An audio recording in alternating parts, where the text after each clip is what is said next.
Olá, boa noite. Sejam todos muito bem-vindos e bem-vindas ao Sinapse CL, o seu ponto de encontro diário de entrevistas aqui no Instituto Conhecimento Liberta, ACA-ICL. Boa noite, César. Boa noite, Robs. Boa noite para a nossa comunidade linda. É isso aí, vamos lá que hoje está muito bacana. Muito bacana. Vamos falar sobre educação, sobre acessibilidade, sobre cultura. E quem conversa com a gente é a Élica Takimoto, que já vai pintar aqui na nossa tela. Ela é professora, escritora e deputada estadual pelo PT do Rio de Janeiro, sem dizer que ela também é mãe. Seja muito bem-vinda, Élica, ao nosso Sinapse. Obrigada, Roberta, obrigada, César. Muito prazer estar aqui com vocês, uma honra imensa. Obrigada pelo convite e pela oportunidade de bater essa conversa, bater papo com vocês.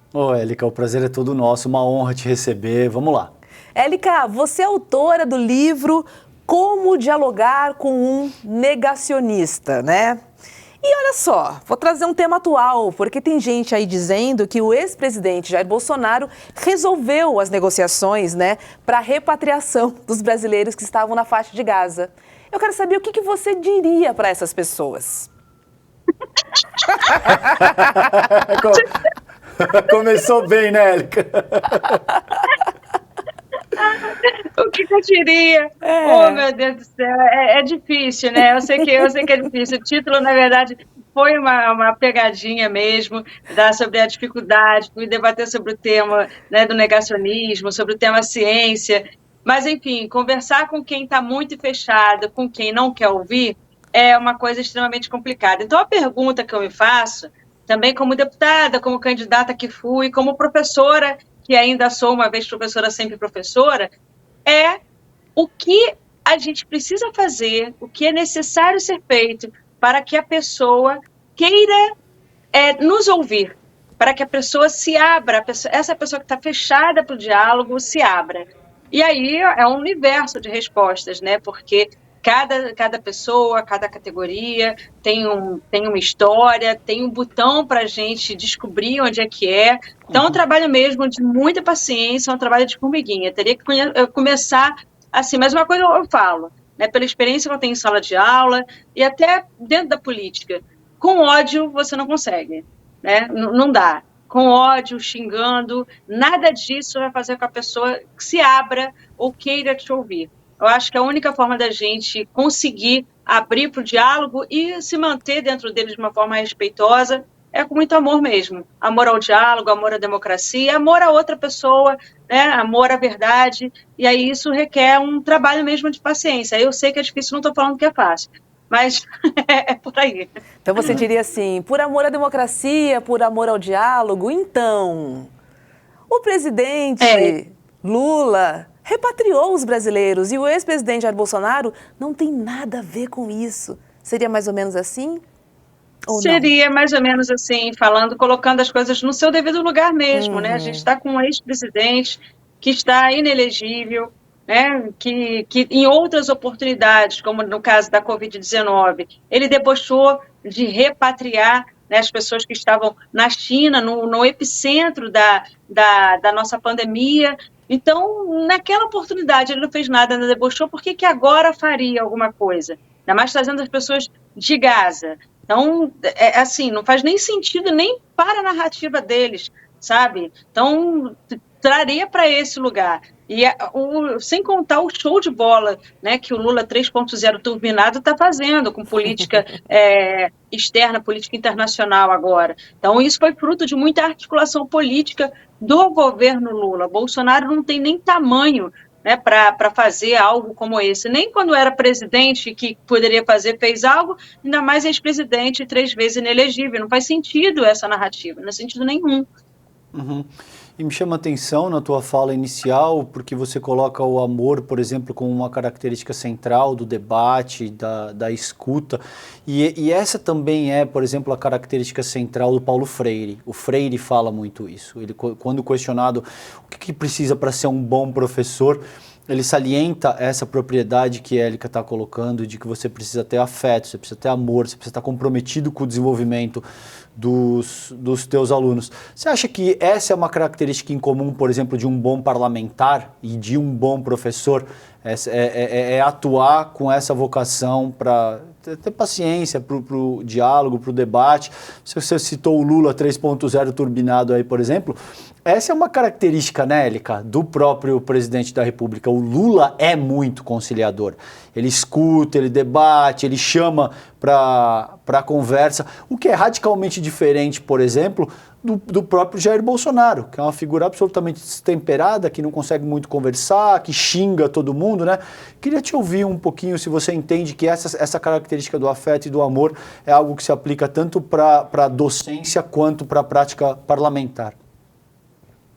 Creio que sim, porque é claro que, né, bons parlamentares não necessariamente tenham sido professores ou atuado nessa área como profissional da educação, mas, de alguma forma, os bons parlamentares que a gente tem, grandes lideranças, como vamos citar aqui o Lula, e outra que eu estou considerando, que eu estou achando que está dando um show de bola também, que é o ministro Flávio Dino, você vê o quanto de didática que eles têm quando eles estão falando com alguém, né? O quanto de amor que tem envolvido nisso, o quanto de paciência que tem envolvido nisso. E isso eu acho que caminha juntinho com a educação. Embora eles não sejam professores de profissão, eles estão ensinando muita coisa para muita gente. Então, eu acho que tem esse... Eu não consigo imaginar a política feita, ou o lugar que eu estou, né, sem amor. Eu acho que esse discurso de ódio só serve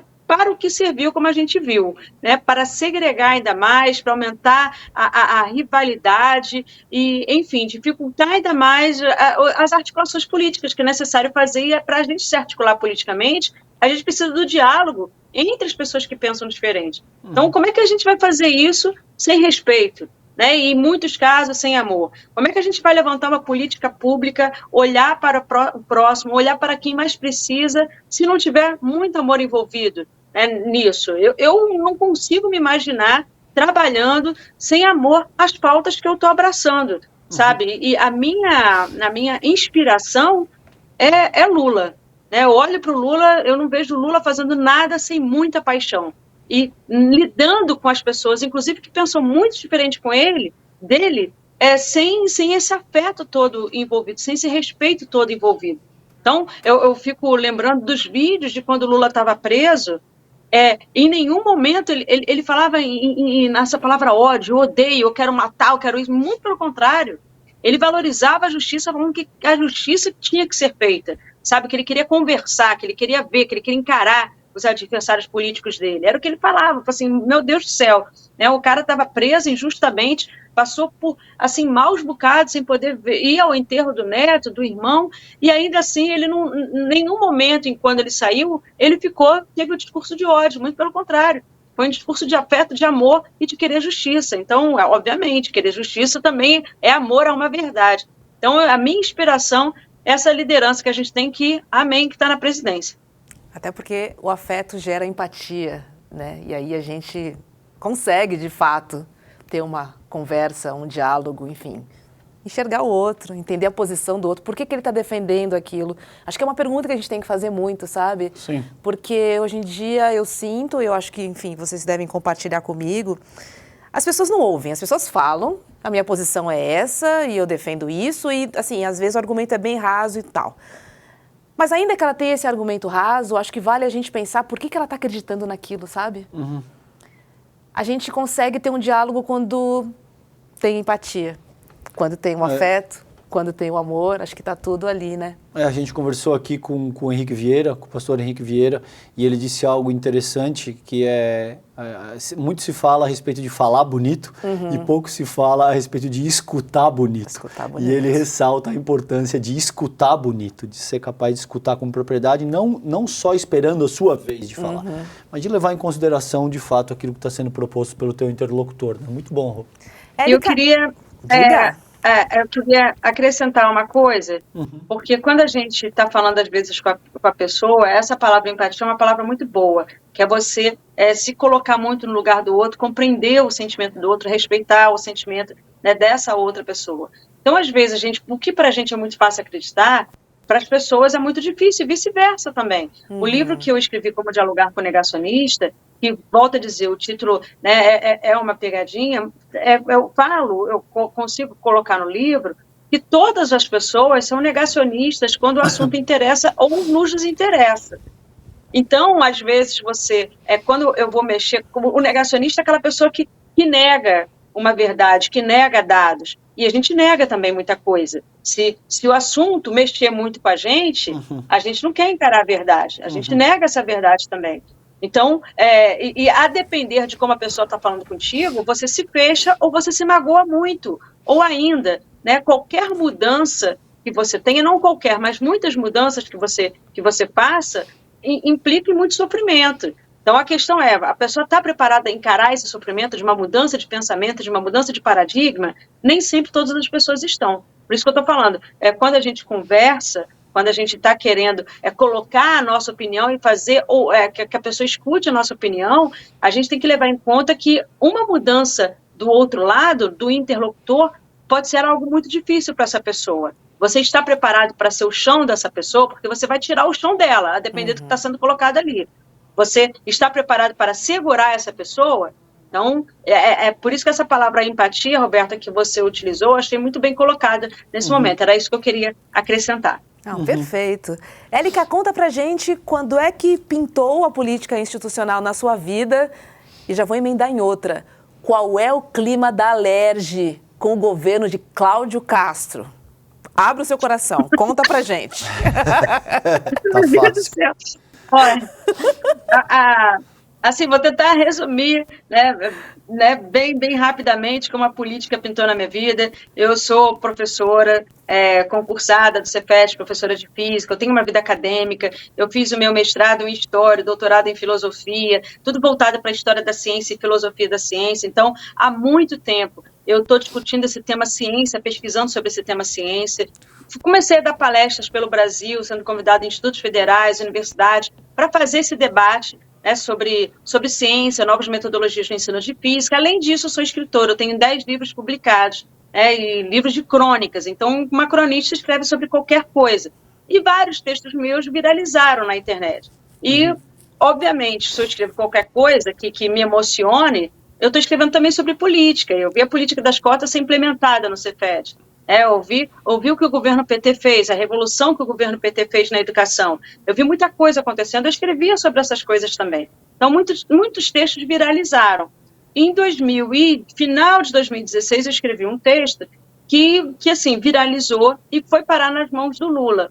E já tinha muita gente, na época, já me procurando, falando para eu entrar para a política, que eu fazia muitos movimentos lá no Cefet, chamando políticos de várias vertentes, não só de esquerda, de direita também, para a gente conversar ali, para fazer um debate ali, fazer um grupo político de debate para as crianças, que eu acho, crianças jovens, né, que eu acho isso interessante. Então, o nome, de alguma forma, já estava sendo projetado, tinha gente da política já me chamando, mas eu não me via nesse lugar, não. Eu estava confortável aonde eu estava.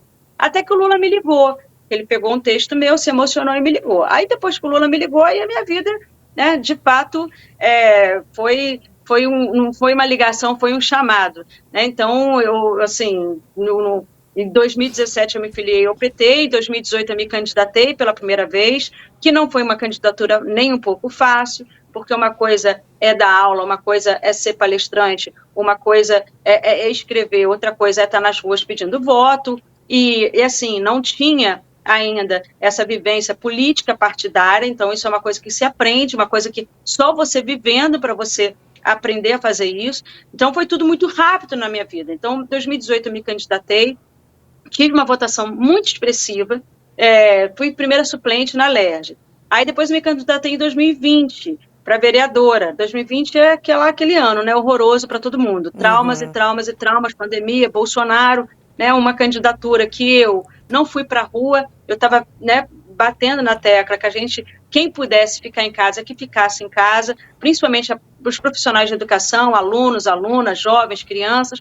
Então, eu não me vi à vontade para ir para a rua em 2020, e aí não fui, e por isso e por outras coisas, isso refletiu, fui suplente também na Câmara. E em 2022 fui candidata de novo e tive essa votação expressiva de quase 100 mil votos, sendo a mulher eleita com mais votos na história do Partido dos Trabalhadores e das Trabalhadoras.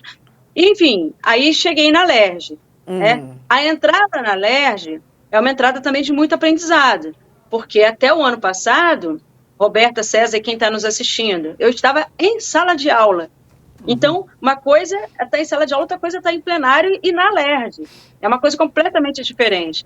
E aí, eu estou chegando agora, embora acompanhe política há algum tempo. Quem está lá há muito tempo fala que essa é a pior legislatura que nós temos em termos de nível de debate. O debate ali é assim, às vezes eu fico com vergonha, sabe? De vergonha alheia do que está sendo colocado ali. O nível do argumento, o nível de defesa ou de ataque que se faz ali. É uma coisa, de fato, que eu fico assustada, assim, caraca, como é que pode estar aqui, né, representando milhares de pessoas? É inacreditável. Foram eleitos. E nós? O que foi? Foram eleitos. Como assim? Foram eleitos, pois né? Assim, como é que pode? A pessoa não consegue se articular, ou não consegue ter essa palavra empatia, não consegue entender o que a gente fala. Foi assim, eu vou dar um exemplo rapidinho, que eu acho que dá para todo mundo entender. Teve um debate na LERJ que foi sobre alimentos ultraprocessados, que é uma pauta que está em todo mundo aí, já está pelo Brasil essa pauta, que alimento ultraprocessado faz mal. Já temos evidências científicas do consumo de ultraprocessado, quanto que faz mal, está ligado a câncer em pessoas jovens, com menos de 30 anos, a obesidade, a depressão, uma série de coisas. Então, a gente levou esse debate na LERJ no contexto de proibir que alimentos ultraprocessados estivessem nas escolas do Estado. Assim como está em vários municípios, alguns estados já estão avançando nessa pauta também, que a escola é o local onde educa. Então, nada melhor do que você educar dentro da escola e fazer esse debate dentro da escola e proibir veneno dentro da escola, que a gente está se envenenando, não está se alimentando. E aí o argumento, eu chego para fazer o debate, trago dados, trago revistas, trago pesquisas científicas, trago números, sabe? Trago um punhado de coisa, vem outro deputado também, fala muito bem, faz a defesa, aí vem os deputados, né, do outro lado. Aí fala assim, olha, eu até compreendo, mas entre você, né, o que está sendo falado aqui, e meu netinho, né, que adora um chocolatinho, eu vou ficar com meu neto. Aí, isso foi um argumento. Aí o outro fala, né? O outro fala, eu comi besteira a vida inteira, comi biscoito, que não sei o que, e tô aqui. Né? Olha eu aqui, a piada já vem pronta também, né? Tô aqui. Aí o outro fala, era só o que faltava, né? A quererem falar o que eu posso ou o que eu não posso fazer. Esse argumento para mim, então, dentro de uma casa legislativa que a gente fala sobre leis, o que a pessoa pode ou não pode fazer, eu acho um absurdo total. E aí foi votado. E a gente perdeu feio, porque a maioria da casa, a grande maioria, está no campo ali, está no outro lado, está no campo da direita. Então, tudo que é votado, que tem algum teor que eles levam para esse campo ideológico, a gente da esquerda perde, né, na hora da votação. Então, olha o nível. O nível é esse que a gente tem. Isso é um exemplo. Posso dar vários outros, mas para não estender muito aqui. Já então, deu para entender bem. A gente, assim, sendo do PT, nós temos o governo federal, mas a sua pergunta, respondendo agora a sua pergunta, Roberto, como é lidar com Cláudio Castro? Não é nem um pouco fácil.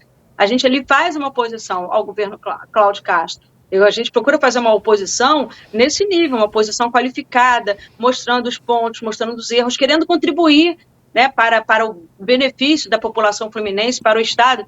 Mas, olha, o diálogo é muito difícil. Com eles é muito difícil. Eu me abro, eu estou tentando, venho assim com muita calma, até por conta da professora que eu sempre fui, trago, mas é muito difícil. Lidar com a base do governo Cláudio Castro, assim, é necessário muita paciência. Não é algo simples de fazer, mas a gente está fazendo da melhor forma possível. Acho que a gente está saindo muito bem, até, né, para a nossa oposição de forma qualificada ao governo Cláudio Castro.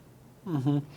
Ô, Élica, e a gente tem, ano que vem, as municipais, né? Então, já começam aí essas movimentações, tem menos de um ano agora, a gente sabe que em termos eleitorais, isso já começa, essa disputa, já tem um forte movimento pré-eleitoral aí.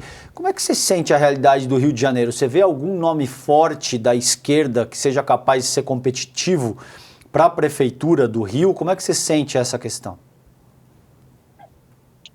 Olha, a gente tem, assim, excelentes pessoas aqui, excelentes parlamentares aqui. Agora, o nome na disputa para a prefeitura, né, já é outra coisa.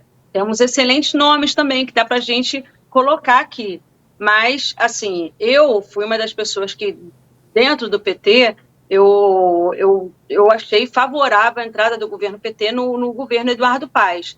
E acho ele que era um nome que tem muita disputa, que tem como disputar. Então, o que está sendo colocado aqui hoje, né, politicamente no nosso campo, que é o melhor nome que temos para disputar, né, aqui, né, a configuração política que se coloca, é o PT colocar um vice. É isso que a gente está conversando aqui. Tá. É uma conversa muito tensionada, né, mas a gente está, acho que também estamos avançando nesses nomes. Aí temos nomes vários nomes colocados para vice, como, por exemplo, o Marcelo Freixo, como, por exemplo, o André Siciliano, que são nomes que já têm muita experiência de urna e concorrendo aqui no estado do Rio.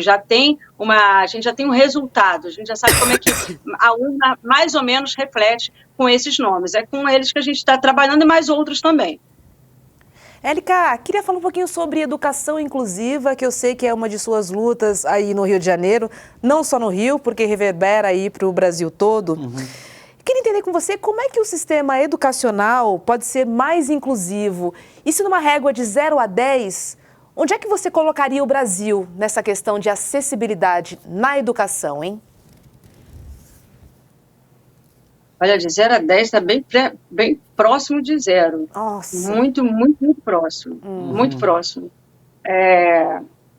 Assim, é triste, é muito, muito triste, porque eu acho que quando a gente fala em um mundo melhor, não se fala em muito melhor sem inclusão.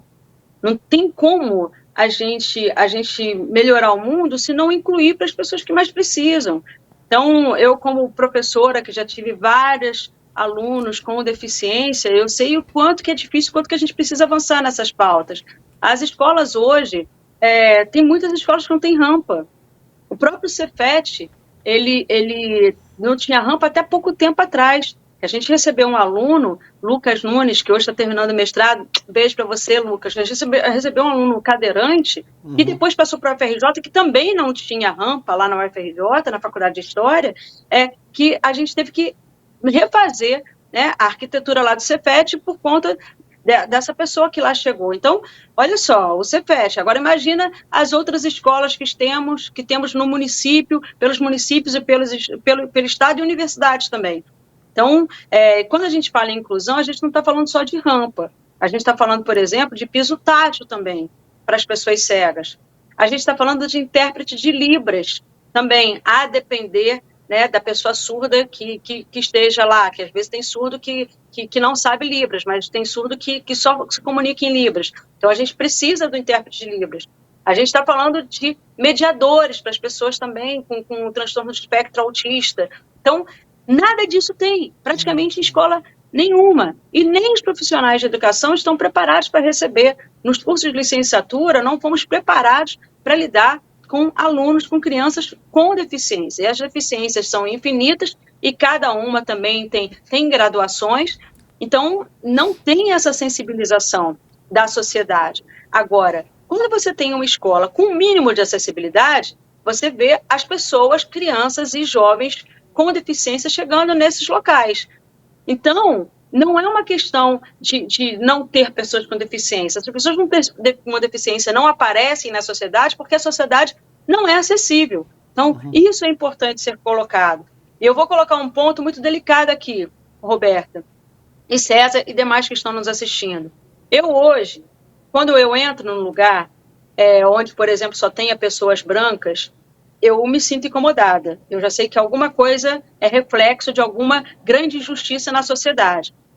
esse meu incômodo não existia 30 anos atrás. Isso foi uma coisa que a gente foi conversando, que vem um movimento negro, com muita coisa, muito debate, e aí a gente começa a enxergar que tem muita injustiça acontecendo. Aí vai para a pauta de propaganda, vai para a pauta de novela, de comunicação visual, uma série de coisas. Então, hoje, quando eu vejo, né, algum lugar onde só tenha pessoas brancas, eu já faço a minha leitura crítica assim que eu chego nesse local, certo? Essa leitura crítica eu também faço há muito tempo, se o local não é acessível. E aí eu pergunto para todas as pessoas que estão nos assistindo se vocês ficam incomodados quando vocês estão num lugar que não é acessível. Essa sensibilidade ainda não foi, eu acho que, trabalhada na sociedade. Essa sensibilidade é uma coisa que eu hoje, como parlamentar, como comunicadora, como professora, que ainda sou, uma vez professora, sempre professora, eu estou procurando levar. Se você chega num lugar onde não tem rampa, onde não tem intérprete, onde não tem piso tátil, onde não tem leitura em braille, para a pessoa cega conseguir, né, se comunicar ali, ou ler algum cardápio, isso me incomoda profundamente. E aí eu pergunto, incomoda vocês? Acho que a gente precisa começar a trabalhar isso também, não só nas escolas, como em todos os locais. Não estou nem falando locais públicos somente, não. Até mesmo dentro de casa, porque ninguém está livre de usar, por exemplo, uma cadeira de roda. Sim. E se você precisar usar uma cadeira de roda por algum motivo, a sua casa está adaptada a isso, você consegue chegar no teu banheiro com uma cadeira de rodas. E vamos colocar também mais uma coisa, né? Que o último IBGE mostrou que a população está envelhecendo. Né? População envelhecendo, você certamente vai ter mais pessoas com mais problemas, né? de locomoção, ou para enxergar, ou para ouvir. A sociedade está preparada para isso? Está preparada para lidar com essas deficiências que vão aparecendo, às vezes por conta da idade, às vezes pela natureza, simplesmente? Então, essa é uma pauta que está muito sensível para mim. Eu não sei se vocês sabem, e para quem não sabe, eu sou uma pessoa surda. Eu só estou conseguindo falar com vocês, só consigo me comunicar bem quando ouvir, porque eu estou com próteses auditivas aqui. As minhas próteses, diga-se de passagem, são próteses muito caras. Outra coisa também que a gente fica lutando. Eu estava falando, o SUS, ele fornece próteses de altíssima qualidade, mas há uma fila aí para ser enfrentada.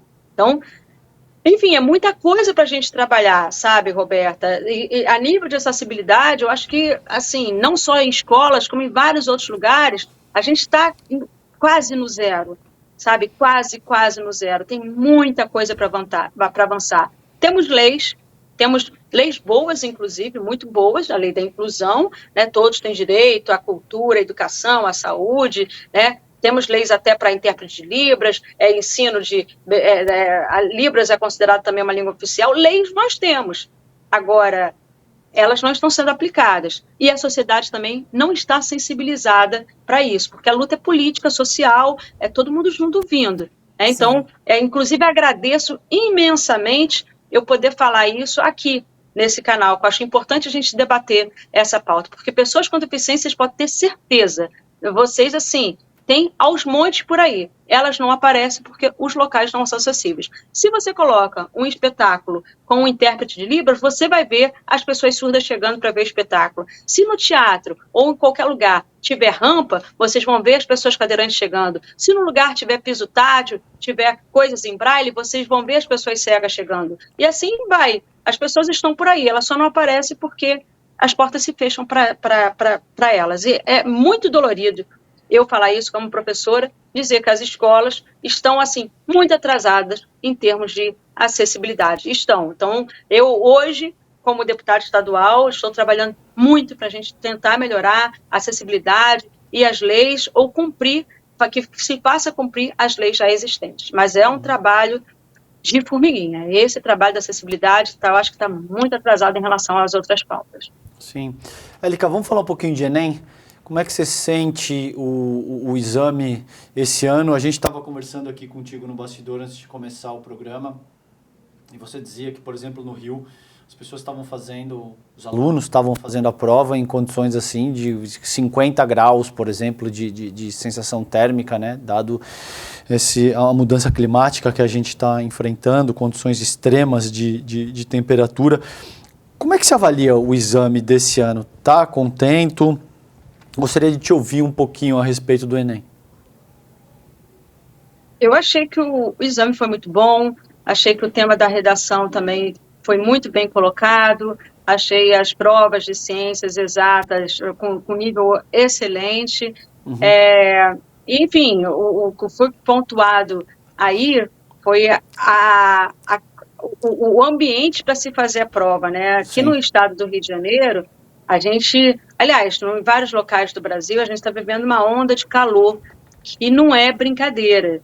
A grande mídia, quando fala de Rio de Janeiro ou de onda de calor, começa a colocar pessoal em bar, tomando cerveja, ou em praia, como se a gente aqui no Rio, todo mundo aqui pudesse desfrutar desse lazer de ficar na praia. E a grande maioria esmagadora da população fluminense não chega até a praia, não tem nem tempo, nem condições de chegar até a praia, às vezes não quer. A gente está vendo pessoas passando mal. Mais da metade das escolas aqui do Rio de Janeiro não tem ar-condicionado. Agora você imagina, com sensação térmica de 60 graus, a sensação térmica de 55 graus foi dada antes das 9 da manhã. Então, imagina você estar com uma sensação térmica de 60 graus, com 30 crianças ou 40 adolescentes em sala de aula, tentando explicar alguma coisa. Sim. Não é possível. E a pessoa que fez o Enem nessas condições, né, porque quando você é sorteado para ir para a escola, você pode estudar na tua escola particular, que tem um ar-condicionado bombadésimo. Mas na hora que você foi sorteado, você caiu numa escola que não tem ar-condicionado. Então, essa pessoa, né, ou várias outras, sofreram demais pelas condições que tiveram que fazer a prova. Então, o detalhe, eu acho que a maior coisa do Enem aqui no Rio, das muitas reclamações que eu ouvi, são as pessoas assim, que passaram mal de tanto calor, numa prova tão importante, que precisava de tanta concentração.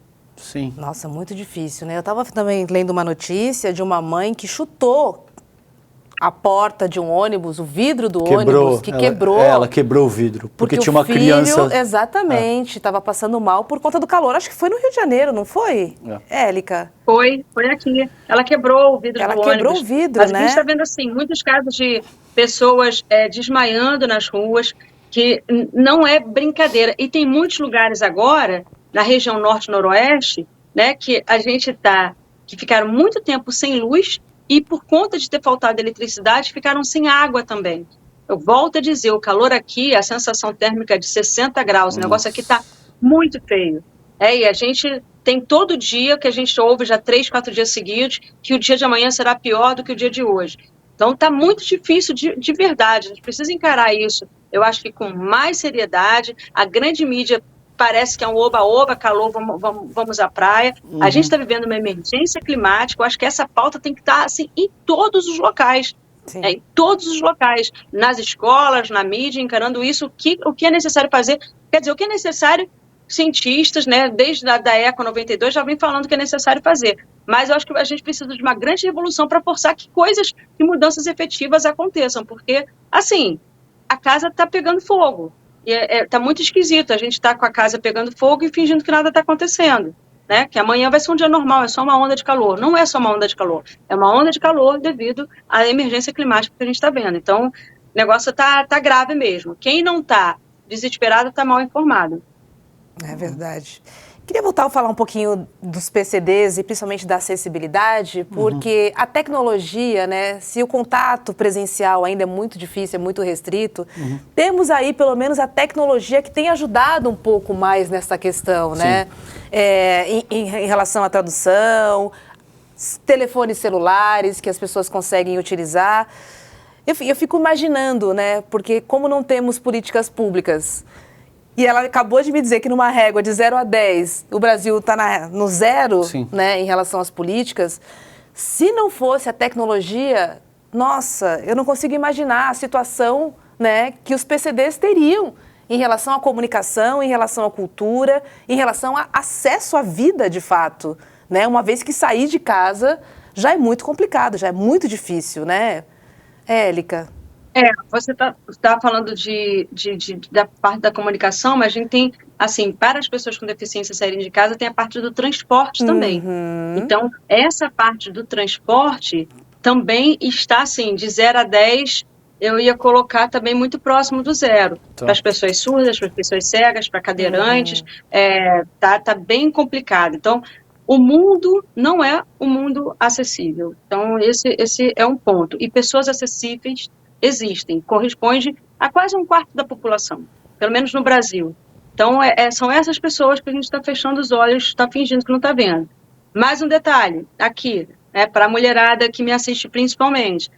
Pessoas com deficiência têm mães. E essas mães, muitas delas, deixam de trabalhar, deixam, né, vida social, param de namorar, são abandonadas pelos maridos para cuidar dos filhos com deficiência. Então, olha só, então a gente, além das pessoas com deficiência, também temos que desenvolver políticas para acolher essas mães, que a gente chama de mães atípicas, para acolher, que muitas mães estão assim, sabe? Você pega uma mãe para conversar, você encosta nela, ela se derrete toda, ela chora, ela está transbordando de estresse, de uma série de sentimentos que ela não consegue nem falar, sabe? Sim. Então, a gente também acolhe essa família, mas principalmente essas mães, que são as que cuidam das pessoas com deficiência. Então, essa pauta, Roberta, César, quem está me assistindo, era uma pauta que não foi a minha pauta principal na campanha. Eu falei disso na campanha, mas quando, uma vez que eu entrei como deputada, isso me surpreendeu até, o quanto que essa pauta cresceu no meu mandato, o quanto que a gente a quantidade de pessoas com deficiência que eu já atendi e continuo atendendo, e a gente desenvolvendo projetos de lei, ou ainda, né, acionando a comissão do Cumpra-se para cuidar dessas pessoas. E elas existem, volto a falar. Elas existem aos montes, assim como você, né, que está aí, que de repente gosta de jogar um futebol, que você joga basquete, que você anda de skate, que você quer ser ator, que você quer ser cantor, essas pessoas também querem tudo isso. Essas pessoas também querem praticar esporte, essas pessoas querem dançar, essas pessoas querem cantar, querem ver o espetáculo, querem ir ao cinema, querem interagir, mas elas não conseguem. Imagina a cabeça dessas pessoas. Imagina o estado de depressão, de ansiedade, de desânimo, de tudo. E eu estou lidando com essas pessoas. Então, a partir do momento que eu comecei a ser acionada e comecei a visitar vários lugares e conversar diretamente, olhando no olho dessas pessoas, ouvindo as histórias, olha, eu posso falar para vocês, sem sombra de dúvida, eu nunca trabalhei tanto na minha vida, nunca conversei com tanta gente, nunca dei conta de tantas demandas, mas a demanda, pessoas com deficiência, eu me transformei como ser humano. Isso, para mim, eu sou um outro ser humano depois de tantas pessoas que eu conversei, da multiplicidade, da quantidade de diferenças de deficiência, das graduações, com as mães. Isso, hoje, eu me considero um outro ser humano muito mais sensibilizado pela pauta e fico, assim, angustiada, né, o quanto que a gente ainda tem para caminhar com essa pauta na nossa sociedade. E esse é um aspecto interessante que eu quero levar a conversa para aí, que a Élica traz, que é o seguinte: hoje a atividade parlamentar ela está reduzida à lacração, principalmente da direita liberal para lá e sobretudo na extrema direita. Então o cara quer o quê? Ele chega lá no parlamento, ele grava o videozinho dele, ele posta na rede social, ele procura engajamento, ele tenta angariar capital político através dessa abordagem rasa. Qual a importância disso que a Élica coloca? Quando você vai a campo, quando você escuta as pessoas, você vai construindo a tua identidade também como parlamentar e você vai percebendo que isso aqui me sensibiliza mais, as pessoas que votam em mim esperam esse tipo de atuação da minha parte e você vai se constituindo enquanto parlamentar com base no contato direto que você tem com o teu povo. Falta muito isso hoje em dia, não, Élica, por conta dessa dinâmica que é estimulada sobretudo por meio das redes sociais, que as pessoas querem ganhar engajamento barato, fácil, e não estão dispostas a ouvir a própria população, que é uma etapa fundamental da atividade parlamentar, como você muito bem colocou aí, né? Isso fica muito nítido no plenário. Tem o momento da lacração. E eu tenho pavor, inclusive, dessa palavra. Muita gente fala assim, só lacrador. Eu falo assim, pelo amor de Deus, não me chama disso. Porque até quando você lacra alguma coisa, você fecha. Né? E eu não quero fechar nada, eu quero tirar o lacre, eu quero abrir para o diálogo, para a conversa. Então, mas você vê o momento da performance dos parlamentares de extrema-direita para a rede. E olha, aí haja paciência de você ter que estar ali dentro e acompanhando cada um performar para a rede. E aí é discurso de ódio. Né, porque o que os eleitores daquelas pessoas, eles gostam disso mesmo, de xingamento, desse ódio, não sei o que, isso alimenta os eleitores, né, eles precisam manter essa fama de mal. E eles mantêm isso, eles fazem isso. É um teatro mesmo, ali no plenário. Às vezes, muitos dos políticos, inclusive, às vezes depois que faz a performance, é uma pessoa que você, assim, se você não tivesse visto aquilo, você, pô, pessoa normal, um cara educado, consegue conversar. Mas na hora da performance, da lacração da rede, eles estão ali. E, assim, é lamentável, porque tem muitas coisas que a gente quer discutir profundamente, a gente não consegue discutir, porque é exatamente isso, César, que você colocou. Tem um momento, lacração, que é o momento onde eles fazem essa performance para a rede social, para alimentar as redes e os eleitores, alcançar as expectativas dos eleitores que gostam desse discurso de ódio. É triste, mas esse trabalho, eu acho, de conversar com a base, né, de ir... de ver, da gente estar mais junto, acho que é uma coisa muito, muito típica nossa de esquerda, né? Pelo menos eu estou entendendo assim. Eu sempre vi assim, e agora, como política, ali dentro, eu acho que continuo, isso reforçou. Eu acho que a gente é mais dedicado a ouvir, estar na base, estar no meio do povo, ouvindo a coisa com paciência, com amor, do que aquela galera do lado de lá. Eles têm outro modo de agir. Né? Mas não deveria ser, né, Élica? Não. Porque, assim, vocês são representantes do povo. Então, se você não ouve o povo, você é representante de quem? Dos seus interesses econômicos? Daí a importância de que essas pessoas, de fato, atuem com seriedade, atuem com probidade, não sejam moleques lacradores que fiquem colocando peruca para fazer fala transfóbica no parlamento, esse tipo de coisa, né, Élica? Sim, total. Eu sou, como eu estou falando, eu sou a favor do diálogo, acho que do bom debate, e é difícil.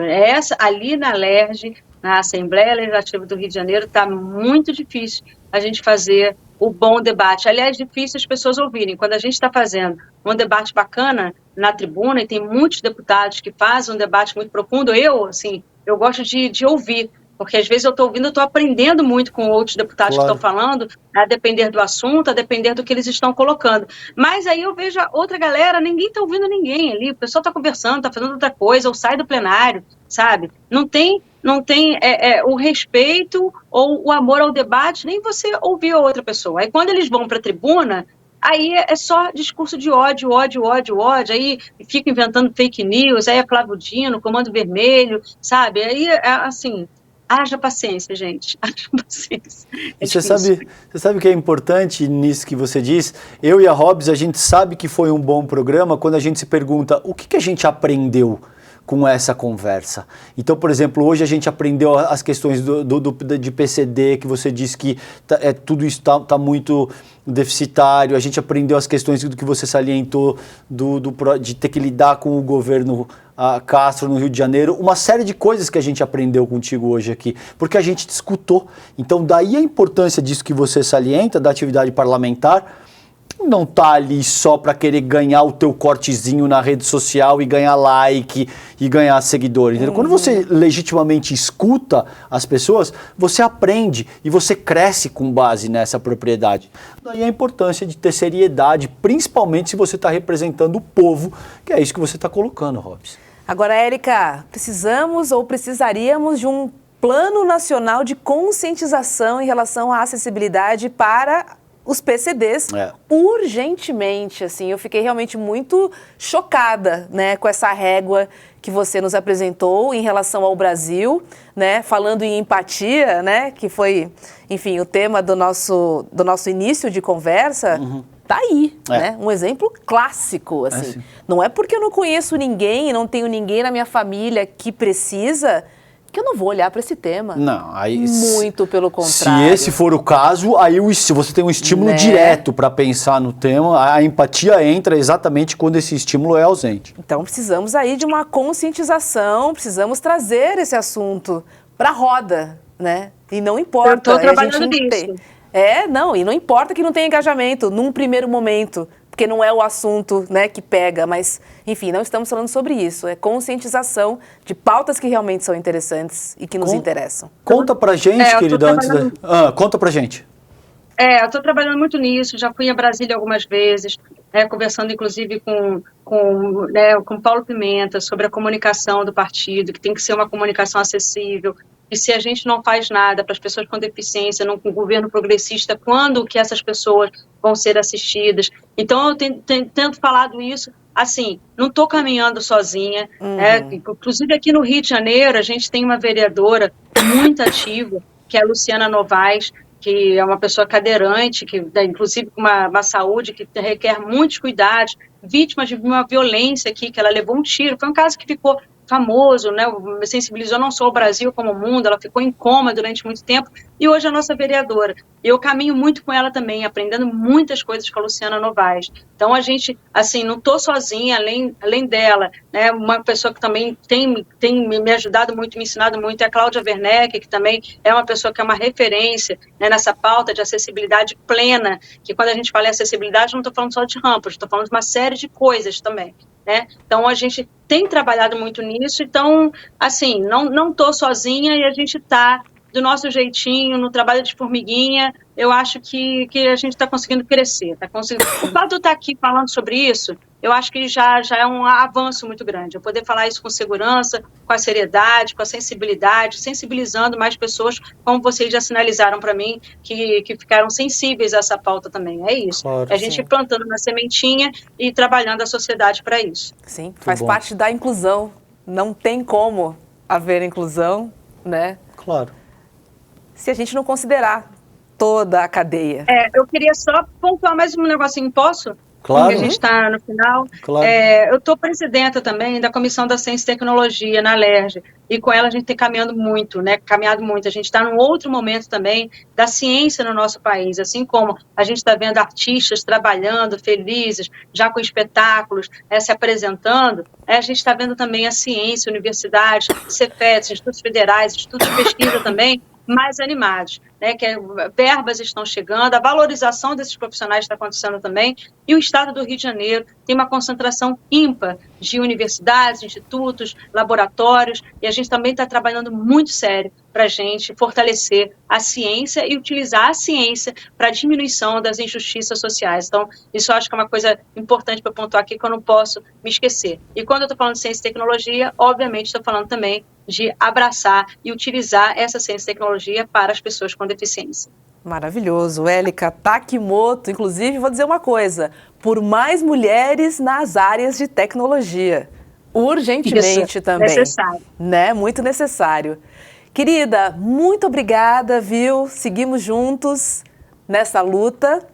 Cuide bem dos seus filhos. Tem 3 filhos, mais essa atividade parlamentar, mais, né, a sua profissão como professora, escritora de 10 livros, ou seja, muita energia, Haja fôlego, Élica, e muito calor aí no Rio de Janeiro. Muita disposição para a luta. Obrigada, gente. Muito obrigada a todas as pessoas que nos assistiram. Muito obrigada pela oportunidade de fazer essa conversa com vocês.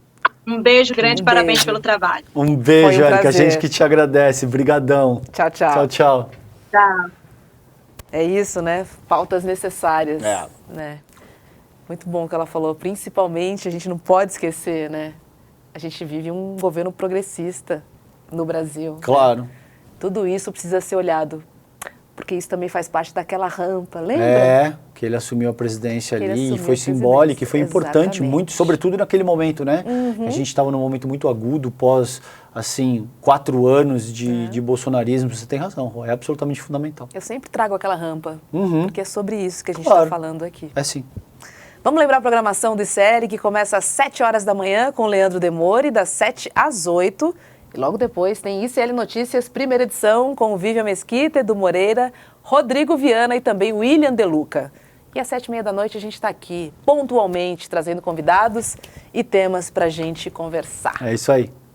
Beijo para todo mundo e até amanhã, aqui no Sinapse ICL. Fiquem bem, tchau, tchau. Tchau. Abdulrahman Muhammad é um jornalista, um escritor e investigou profundamente a morte de Malcolm X. Ele é também o maior especialista no mundo na história e no legado de Malcolm X. Sua investigação foi tão profunda e tão reveladora que os americanos tiveram que reabrir o caso de Malcolm X. E isso deu origem à série Quem Matou Malcolm X, uma das séries de maior sucesso da história do Netflix.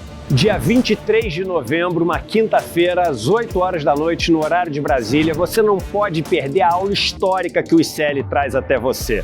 Abdul-Rahman Mohamed, o maior especialista do mundo em Malcolm X, vai dar a aula Malcolm X, o homem e a mensagem.